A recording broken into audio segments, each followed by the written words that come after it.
네, 역시나 이슈가 정말 많은 간밤 뉴욕 증시였습니다. 네. 자, 그렇다면 오늘의 앵커 브리핑은 뭘 꼽으셨을지 궁금한데요. 자, 앵커님 네. 전해주십시오. 사실 어제도 그렇고 오늘도 그렇지만 이번 주가 이제 물가에 대한 부담이 워낙 강한 한 주다 보니까요. 그렇죠. 유가의 흐름을 안 볼 수가 없습니다. 예. 특히 어제 같은 경우에는 유가가 급락세를 보였거든요. 맞습니다. 그런데도 불구하고 여전히 이 첫 번째 앵커 브리핑의 포인트를 보시면 물가 부담, 투자자들은 두렵다. 네.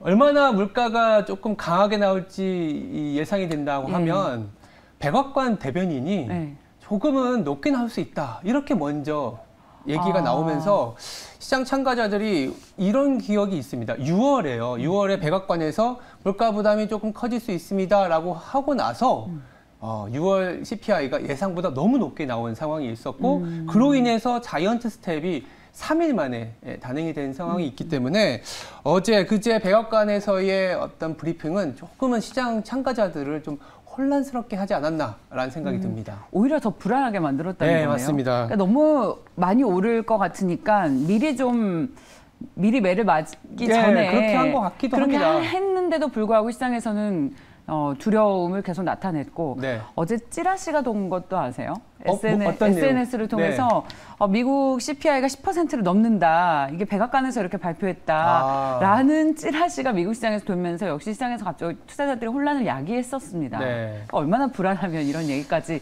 시장을 뒤흔들겠습니까? 그렇죠. 그런데 이런 상황에서 이제 해석의 포인트가 조금은 갈릴 수 있지만 그렇습니다. 최근에 유가 급락이 그래도 반가운 소식이지 않겠냐라는 생각이 듭니다. 네. 보시는 것처럼 유가가 급락을 했고요. WTI 기준으로는 지금 96달러를 하회하고 있는 상황입니다.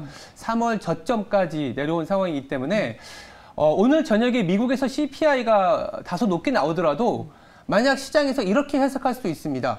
그래, 물가는 지금 후행 지표야. 유가가 최근에 이렇게까지 급락을 했기 때문에 다음 달 그리고 그 다음 달의 물가는 조금 낮아질 수 있다라는 안도의 랠리가 가능할 수도 있다라는 점이 또 포인트라고 볼 수 있겠습니다. 사실 저희가 국제유가가 100달러 선 위에서 거래되는 게 가장 큰 우려다라고 했는데 그렇죠. 맞아요. 기다리던 100달러 선 밑으로 떨어졌는데 네. 이게 걱정되는 건 하락폭이 너무나 가팔랐기 때문인 것 같아요. 네.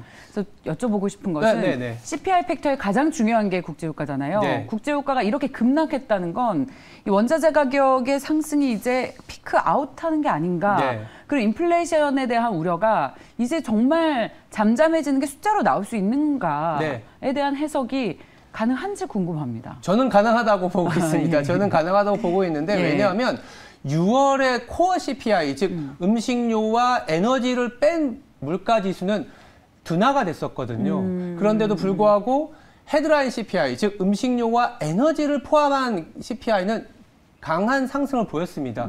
이 부분이 에너지 가격 때문이라고 해석을 한다면 6월 이후에 지금까지 7월 중순까지 유가의 하락이 촉발된 이 물가지수는 아마도 오늘 저녁에 6월 CPI는 다소 좀 불만족스럽겠지만 7월과 8월에는 충분히 내려올지 않겠냐라는 그런 기대는 갖게 합니다. 앞서 권재은 아나운서도 얘기를 했지만 이 유가 전망에 대한 전망과 또 해석들이 굉장히 팽팽하게 엇갈리는 만큼 국제유가의 급락을 또 경기 둔화 신호로 받아들이거나 아니면 우리 팀장님의 견해처럼 국제유가의 급락이 어떤 물가의 안정을 초래하고 그것이 또 우리나라의 외국인 투자자들의 매수 유입으로까지 기대를 하신다는 말씀 계속 해주셨기 때문에 이런 팽팽한 게 엇갈리는 전망 속에서 어떤 부분에 무게를 둬야 할지 고민은 사실 더욱 깊어졌어요. 근데 한 가지 이제 어저께 시장이 좀 급락하는 와중에서도 시장 내에서는 또 기회를 찾아다니는 모습들이 포착이 됐습니다. 마지막 포인트로 한번 말씀을 드려보겠는데요. 좋습니다. 유가가 급락하다 보니까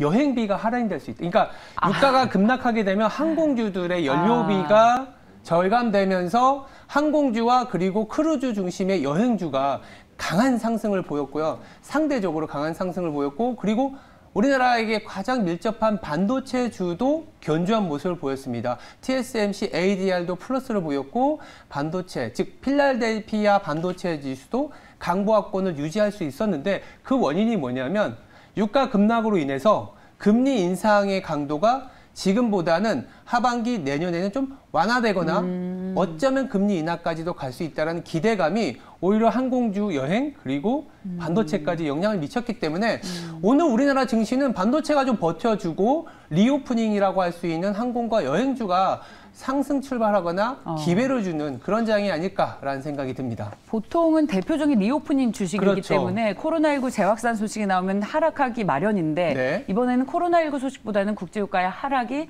호재로 작동을 하고 있는 그런 모습인 것 같네요. 맞습니다. 예. 코로나 재확산은 이미 좀 경험을 했고 지금부터는 리오프닝의 강도가 예전만큼 락다운이 더 진행되지 않는다라는 거를 정부 정책에서도 좀 얘기하고 있는 상황이라서 항공과 여행주는 사실 유가가 굉장히 큰 아킬레스건이었거든요. 이 부분이 조금 풀려나가는 거 아니냐라는 인식이 강해졌습니다. 그렇다면 저희 오늘 앵커이자 투자전략 팀장께서는 국제유가의 급락이 어떤 시장이 물가에 대한 피크아웃에 대한 기대감을 더해주고 네. 시장도 그렇다면 조금씩 안정을 찾아가면서 네. 국제유가 하락에 따른 수혜주들이 반등할 수 있을 것이다. 네, 그렇게 정리할 수 있겠습니다. 그래야 되겠습니까? 알겠습니다. 자, 이 부분에 대한 계속해서 궁금증을 가지고 오늘 저희 방송 진행해 보도록 하겠습니다.